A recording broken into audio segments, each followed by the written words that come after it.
Hello, j'espère que tu vas bien, j'espère que ça roule pour toi. Podcast numéro 16, mine de rien. Je progresse vraiment énormément. Si tu entends le bruit de mes pas, si tu entends des petits bruissements, si tu entends la nature, tu sais que je suis à l'extérieur en train de crapahuter, même si c'est pas un mot en France, hein, mais en train de me lancer dans ma marche nocturne. Donc je t'accompagne ce soir dans un voyage tout aussi enivrant, c'est le SEO. Le SEO, qu'est-ce qui fait qu'un SEO réussit ou qu'un SEO échoue? C'est quoi l'ingrédient de réussir en SEO aujourd'hui? À mon sens, pour moi, il y a quelques points que j'aimerais t'énumérer. Je te fais cette vidéo en show-off, donc attends-toi que ça parte un peu dans tous les sens, je t'aurais prévenu. Mais je vais attaquer dans le vif du sujet. Pourquoi aujourd'hui tu as beaucoup de personnes qui échouent en SEO? Ça c'est déjà le point numéro 1, le constat que je veux souligner. Comment on fait pour réussir en SEO, le point numéro 2. Et le point numéro 3, pourquoi le SEO est-il tant décrié? Et pourquoi peut-être on crie que c'est la fin du SEO aujourd'hui? Je vais te dire pourquoi. Je vais t'expliquer ma vision et tu vas comprendre où je veux aller, où je veux en venir. Alors, aujourd'hui, pourquoi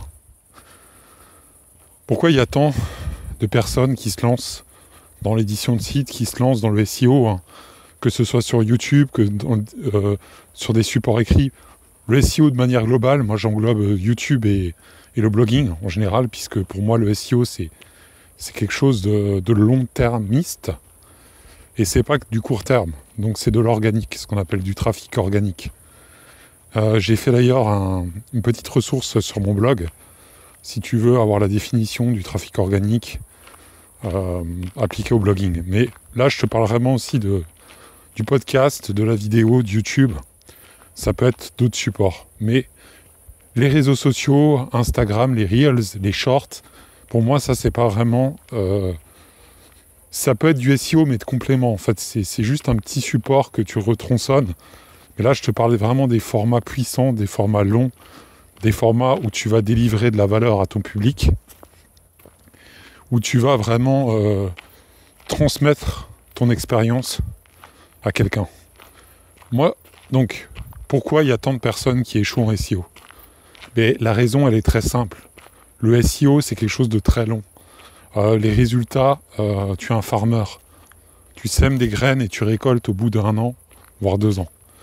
Et ça, il y a peu de gens qui sont prêts à faire les efforts nécessaires au départ, parce que tu vas travailler vraiment dans le vide, au départ, à l'aveugle, et accepter que les résultats viendront au bout de peut-être 1 an, 2 ans, voire 3 ans, en bossant vraiment à fond sur leur projet. Et ça, c'est le biais psychologique, je pense, qui est le plus compliqué à surmonter quand on commence en SEO. D'ailleurs, je me souviens, mon premier site de niche, je pétais les câbles, je marchais dans la nuit, comme ce soir, mais j'étais pas là en train de tchatcher, en train de prendre un téléphone, en train de mettre mon vieux tourne-disque framboise et de raconter des histoires. J'étais là en train d'hurler dans les bois parce que j'avais pas les résultats que je désirais et que c'était très long à se manifester. Mais j'ai rien lâché. J'ai continué nuit et jour pendant 1 an. Et au bout d'un moment, les premiers résultats se sont fait vraiment sentir. J'ai commencé à gagner de l'argent, 200, 300 euros par mois. Voilà, avant que ça augmente... ça a baissé, puis ça a augmenté dernièrement très, très favorablement. Donc, pour ça qu'aujourd'hui, je peux en vivre, mais jusqu'à un certain temps, je ne pouvais pas en vivre. J'ai été bloqué pendant 2 ans, parce que j'ai mis à peu près 1 an pour apprendre le SEO. Il m'a fallu 1 an pour que mes plus gros projets germent et éclosent au grand jour. Donc, je veux te dire, le point le plus délicat, c'est justement on a une impatience vis-à-vis des résultats. On veut tout de suite. On est aussi dans une société où les gens sont shootés à la dopamine de TikTok, de Facebook, de tous les réseaux sociaux, Instagram, tout ce qui est short time, on est comme des drogués avec ça. Et ça fait qu'en fait, ça t'enlève cette notion-là. Tu prends plus le temps de bosser, de construire, de bâtisseur. C'est l'immédiateté et après, ça s'effondre au bout de quelques secondes. Donc, on n'a plus cette endurance de fond. Peut-être qu'on avait à l'époque, nos grands-parents avaient peut-être aussi. Quand ils montaient des business, ils faisaient -20 dehors. Moi, je me souviens, mes grands-parents, ils avaient une épicerie.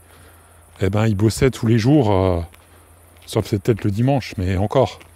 Et puis ils allaient se farcir le boulot et ils se sont enrichis comme ça, mais ils sont jamais devenus riches comme ça en claquant des doigts. Donc, en attendant, en faisant des vidéos, en attendant que ça hype et ramasser des milliers de likes, de followers. Donc, je te dirais, voilà pourquoi il y a tant de gens qui échouent en SEO. Et après, tu as un deuxième, à mon avis, une deuxième raison pourquoi les gens se vautrent. C'est le syndrome de l'objet brillant. Je ne sais pas si tu en as entendu parler. C'est de passer d'une tendance à l'autre, de passer d'une niche à l'autre, d'un marché à l'autre. Et ça, tu peux le faire pendant 2-3 ans. Mais le problème du SEO, comme c'est long terme, imagine ta tendance, elle dure 6 mois, 1 mois. J'en parle d'ailleurs dans un éditorial de mon site. Eh ben, ce sera caduque. Et tu devras juste recommencer. Le SEO n'est pas fait pour les tendances, il est fait pour les besoins fondamentaux des êtres humains, ce que j'appelle les niches Maslow. Et si tu joues la carte du syndrome de l'objet brillant, tu vas toujours surfer sur les tendances et donc pas être compatible avec cette notion de SEO, de trafic organique, de montée en puissance soft. Mais tu vas être tout le temps dans le rush, la course hamster, à devoir faire des efforts colossaux pour voir qu'un jour tout s'effondre et que courir dans le vide. Donc à mon avis, il vaut mieux que tu joues la carte de la niche des besoins fondamentaux. Besoin de sécurité, d'appartenance, etc., etc. De tout ce qui est besoins fondamentaux de l'être humain. Parce qu'il y aura toujours un besoin, il y aura toujours un marché.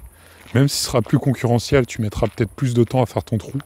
Ce sera plus stable sur le long terme qu'une tendance. Voilà ce que je voulais te dire par rapport à ça. Ensuite, que te dire de plus ? Déjà ces 2 facteurs peuvent expliquer. Et puis parce que les personnes, en fait, pourquoi elles ont le syndrome de l'objet brillant ? Elles voient que ça marche pas au bout de 6 mois. Elles changent. Elles disent ça marche pas, donc je change. Au bout d'1 an, elles voient que ça, même pas. Au bout de 3 mois, elles voient que ça marche pas, donc elles changent. Je gagne pas d'argent, donc je change. Et donc, ouais, mais mec, t'as même pas essayé, tu t'es même pas défoncé pour voir si ça fonctionnait ton truc. Et après, tu lâches l'affaire, t'es pas persévérant. Mais si t'es pas persévérant, tu peux jamais réussir. Donc je te dirais le mot consistance, persévérance, parce que la matière est très difficile, il faut rentrer dedans comme un bulldozer. Voilà. Et donc le syndrome de l'objet brillant aussi, c'est un paravent, c'est une sorte de mensonge à soi-même où on n'accepte pas que les résultats viennent pas d'un coup et on ne fait pas les efforts nécessaires pour obtenir les résultats. On répète pas plusieurs projets en fait pour voir s'il y en a un qui marche. Parce que souvent on lance un seul site, donc c'est une erreur. Ils ont lancé 10 sites sur la même thématique et après voir ce qui fonctionne vraiment, ajuster en conséquence, on s'entête sur un seul site et ça peut être aussi un danger. Donc voilà les raisons pour lesquelles échoue. Maintenant, comment on peut réussir ? La transition est toute faite. En SEO, c'est quoi les ingrédients de la réussite ? Le focus. Je te dirais, le focus, c'est la qualité numéro 1 du mec qui réussit en SEO. Le mec fait tout le temps tu fais tout le temps la même chose à part tes micro-ajustements. J'en parlerai dans le point numéro 2 de cette section. Mais tu dois être concentré, avoir des routines d'exécution, des objectifs déterminés. Sinon, tu vas dans le décor. Et il faut toujours adapter tes objectifs en permanence.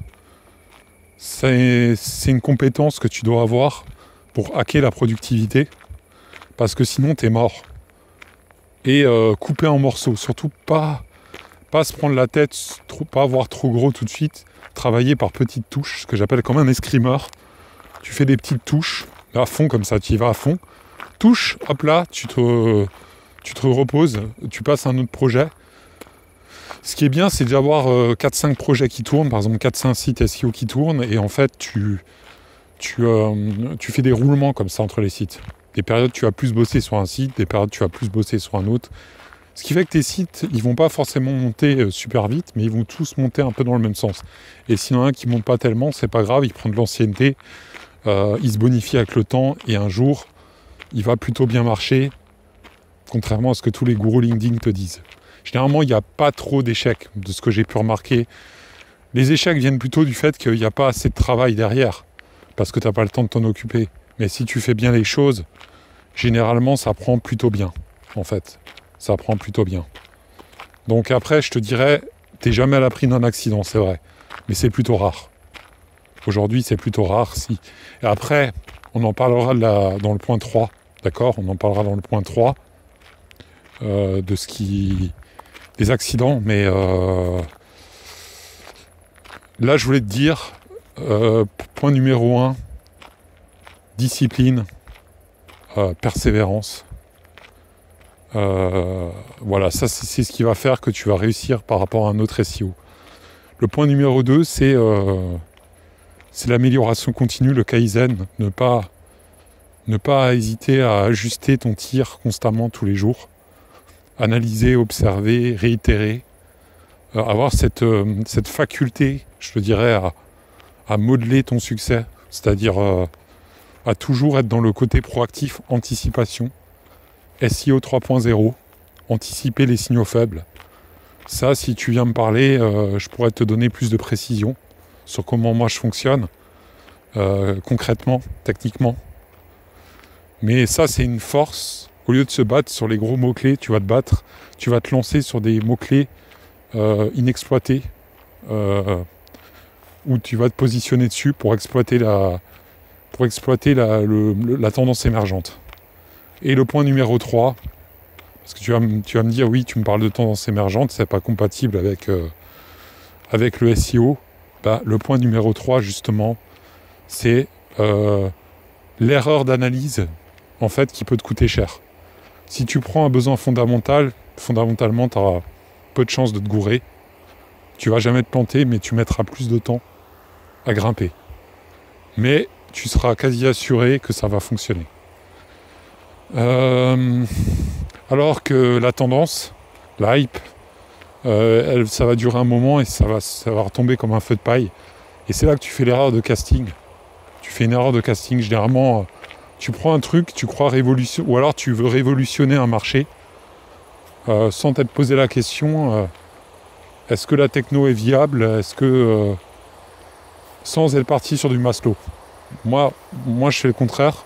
Je pars toujours sur du Maslow. Je peux explorer une tendance, mais je me place toujours sur du Maslow pour limiter justement l'erreur de casting qui peut coûter bonbon. Donc ça, c'est les 3 aspects qui fait qu'un mec réussit en SEO. 1. Persévérance, endurance. Premier point, pourquoi le mec réussit. 2. Amélioration continue. Remise en question, amélioration continue. 3. Et je devrais plutôt le mettre en 1, ce détail. Au départ, tout c'est au départ dans l'analyse de la niche. Si tu prends une niche adéquate, ça va rouler pour toi, tu as fait 80% du boulot. Donc, ça, je te dirais, voilà les points qui fait qu'aujourd'hui, tu as un SEO qui réussit et tu as un SEO qui échoue. Donc, après, on avait un autre point dans la vidéo, un 3e point. Donc, on avait pourquoi il y a tant des SEO qui échouent. J'y ai répondu. Comment on fait pour réussir, selon moi, en quelques étapes, en quelques idées claires. J'y ai répondu également. Et après, quelle est ma vision du futur du SEO, comment ça va évoluer, pourquoi aussi il y a tant d'experts, de pseudo-experts gourous LinkedIn qui te découragent de faire du SEO, alors que pour moi, c'est l'arme la plus puissante du monde, le SEO. je l'ai dit dans un podcast sur LinkedIn, dans un thread sur LinkedIn, ou je sais pas comment on appelle ça sur LinkedIn, dans un post, et ça a été repris par des SEO d'ailleurs, donc je suis content.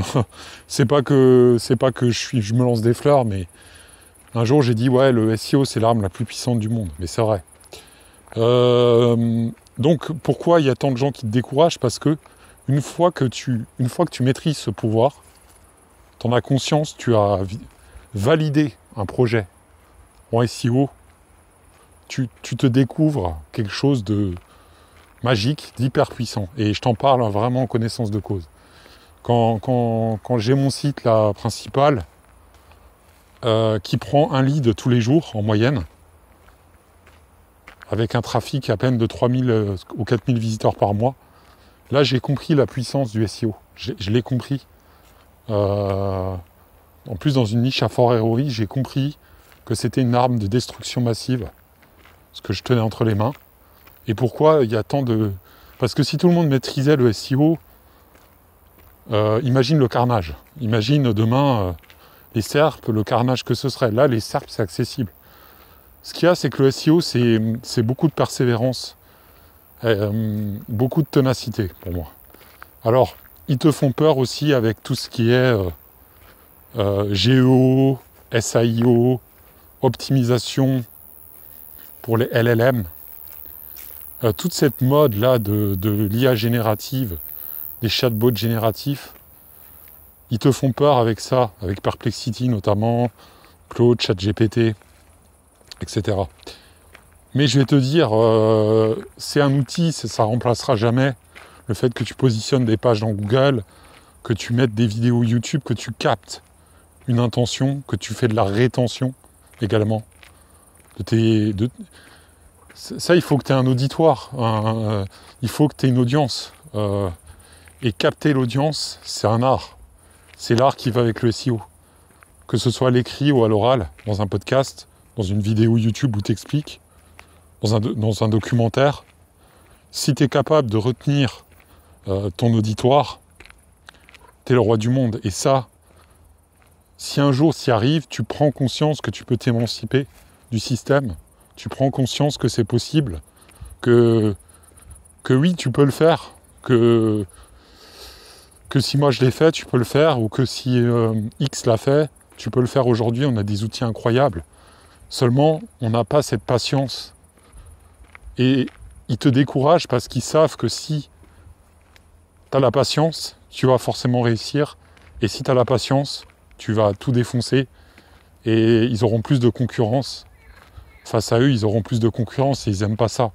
Ils n'aiment pas la concurrence, ils n'aiment pas les petits nouveaux qui arrivent sur le marché, qui apportent leur vent de fraîcheur, qui apportent leur originalité. Ils détestent ça, ces pseudo-experts. Donc, je te dis, n'hésite pas à te lancer, parce que le futur du SEO, moi je le vois radieux, parce qu'on a plein d'opportunités. Alors ils te font peur aussi parce qu'ils font du SEO comme en 2015 ou en 2010, avec des balises title H1 optimisées, ou du texte en HTML. Mais aujourd'hui, c'est les podcasts automatisés, c'est les différents formats, des vidéos peut-être, du vlogging. Tu as plein de moyens de faire du SEO en fait. Et le site est la base de ton SEO. Le site ne changera jamais. Un site internet est une base. Tu peux récolter des emails. Avec ta newsletter, tu peux récolter des emails. Prendre des leads. Il y en a qui te disent « Ouais, c'est mort le site ». Non, c'est pas mort le site. C'est pas mort. Au contraire, le site t'appartient. La chaîne YouTube t'appartient pas. Ce que tu penses. Même si avoir une chaîne YouTube, tu peux gagner beaucoup, mais le site, le podcast t'appartient. Le podcast, et la chaîne YouTube, c'est YouTube. Tu vois. Donc là, il y a une petite dichotomie. Donc le SEO, moi, je t'encourage à y aller. Je t'encourage à faire du SEO aujourd'hui. Et si tu es débutant, tu es plus aguerri, t'accroches à mon discours, tu peux me contacter. Il y a un Calendly sur mon site les4sic.com. Alors pour l'instant, les liens vont arriver sous les vidéos bientôt. J'avais un petit souci, donc contacte-moi et on voit si ça match ensemble, on voit ce qu'on peut faire. Et puis surtout, c'est une occasion de se connaître et et de faire avancer le débat, surtout de créer quelque chose de fructueux. Donc je sais pas quelle heure il est chez toi. Moi il est, tu vois, il est 23h50, je te parle, et je suis toujours là dans la nature, même si j'arrive dans un village. Et je voulais te dire, souhaiter une très belle soirée. Euh, Prends soin de toi et une très belle journée, ça dépend où t'es dans le monde. Et puis on se dit à bientôt. Ciao, ciao.